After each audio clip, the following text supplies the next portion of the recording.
Hey guys, Brent here. I've only done, I think, 3 build videos, which slash, it's not really a build video, it's just something I've created at the end of a build. And this one I am so proud of. I have to talk about a little bit about it. I'm calling this one a Maga Queen. And the reason I'm calling it a Maga Queen is because of the side plates that are now my chassis, made by Green Mountain RC. Big shout out to GMRC for the G10 Maga Queen chassis. I've talked to him and he says there's been never any roller made from this chassis, so I'm pretty excited about that, to be the only one that's made a roller out of this. And the reason I say that is because this is actually meant to attach to a drag queen chassis, which also he makes. I have one as well. It's right here. It's blue. You can just see inside there. Custom blue drag queen. I got my winter chains. It is winter outside. So that and this make a monster truck. Now, I'm not a monster truck fan, but I thought it would be pretty fun to build. And I built it, and it was awesome. It really was a monster truck. I have a video of that in my list there, if you want to check that out. But anyways, I'm not much of a monster truck fan. I'm more of a crawler. So I took those Maga Queen pieces off the drag queen and created this. It is a full Vanquish top to bottom build, other than the electronics. But I spent a lot of time saving money, and over the last year I was able to create this. Let's start with the axles. They are the F9 Vanquish portal axles. I purchased the mount to mount my servo on the axle. Big plus there. Now I've got full strength in my servo, going to the tires, which are weighted. Hyrex Proline tires, love them. 1.9. I've had Proline ever since they came out. The Hyrex, I haven't tried anything else. So I love the tires. They're the G-made rims. And then I went with the RC 4-wheel drive Pro Rock 110 millimeter shocks. I just don't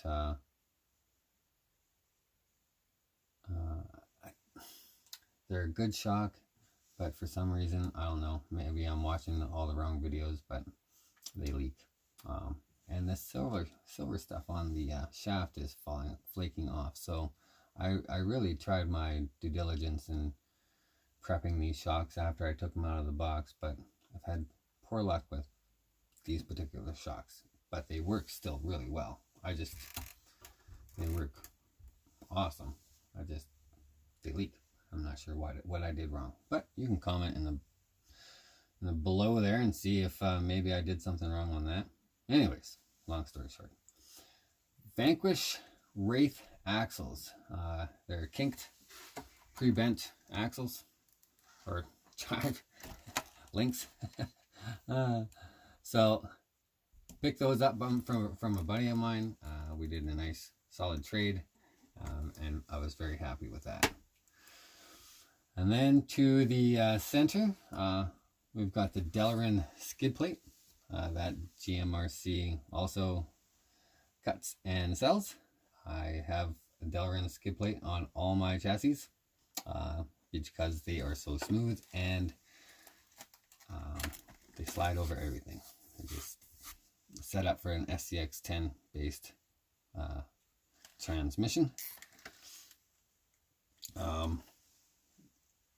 Transmission is Vanquish hardened case with incision gears running to the incision drive shafts. So basically what I've created here, literally on a completely different chassis, is a VS410 Pro, basically. I've got the Vanquish dig, Hertz V2 dig, which is absolutely awesome. I've got the VS410 gear guard, and I've mounted it up with some Velcro. I'm not sure what color to paint the body, but maybe you guys have an idea of what I can paint it. I don't even know if I'm gonna paint it, but so everything was just a perfectly tight squeeze.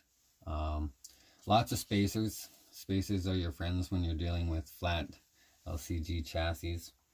I've got a Tekin 35 turn HD motor in there, paired with a 14 tooth and a 60, I believe, Hot Racing's metal spur gear. All my electronics were up on top of the battery tray, but GMRC built a battery tray that is totally versatile, so you can put it pretty much anywhere.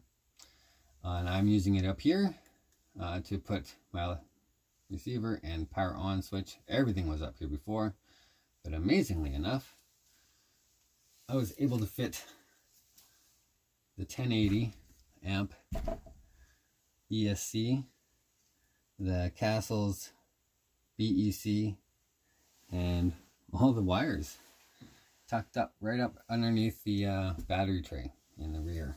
I don't know. There you go. I'm not much of a video guy, and if you're still watching, there you go. Yeah, so it all tucked up there nice and neat. I'm running it off a DX5C. I love that controller. It has been my best friend since the day I bought it.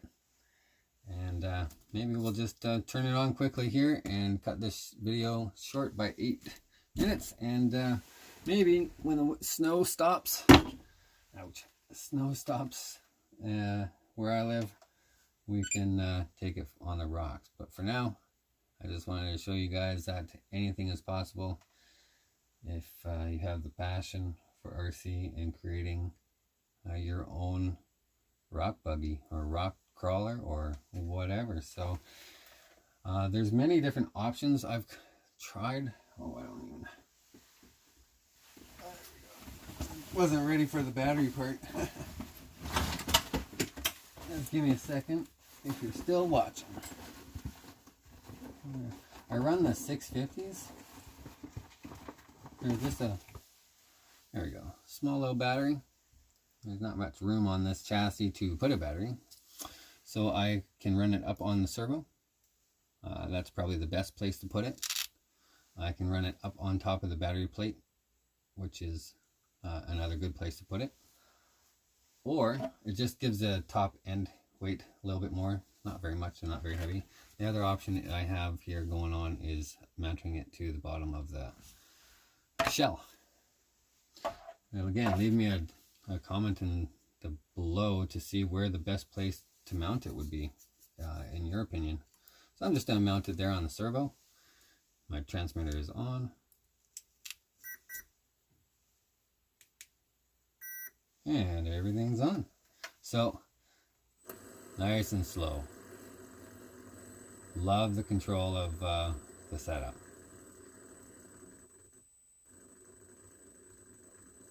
Torquey, torquey, torquey. Not very fast.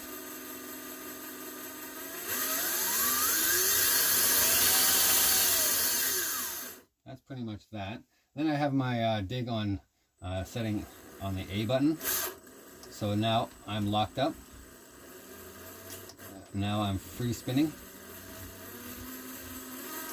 And I'm all-wheel drive. That is the awesomest thing I've ever seen in my life. So there you go, guys. I have created what I hope to be an amazing rock crawler. I just thank you guys for watching, and take care.